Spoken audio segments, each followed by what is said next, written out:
What I personally would have liked to have seen in a BioShock game is sort of a broader range of enemies. And I think in BioShock Infinite, we really want to have a sort of a class of enemies that had a sort of a more imaginative range of powers. And we came up with this concept called the heavy hitters, who are enemies that are sort of used to not just be more powerful, but also to augment the abilities of the more traditional BioShock enemies. You're gonna come across them in certain areas of the game, and they're gonna provide a really unique challenge. Red is the price of liberty. You know, we wanted an AI that really expressed sort of the very sort of clear system of beliefs that founders have, and a heavy hitter that would sort of represent that.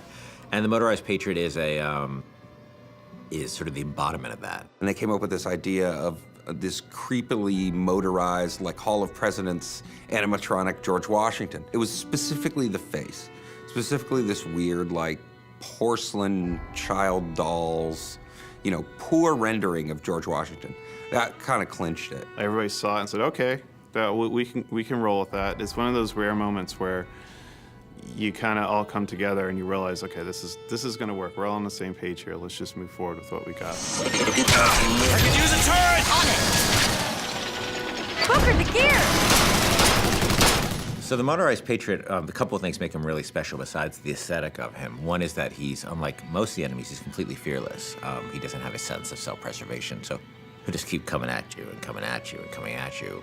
You know, despite the fact that you face many different kinds of enemies in this game, you clearly can't reason with this one. He's just gonna keep coming forever, you know? He is sort of a clockwork Terminator. The other cool thing about him, he's got this Gatling gun called a pepper mill. But once you destroy the Patriot, Booker can actually go pick up the pepper mill and actually use it as a heavy weapon. And that's the only place he can get it, was from a destroyed Motorized Patriot. I mean, I also like that, you know, as he starts to take serious damage, his head he actually loses the Washington mask, and it reveals his sort of metal skeleton underneath.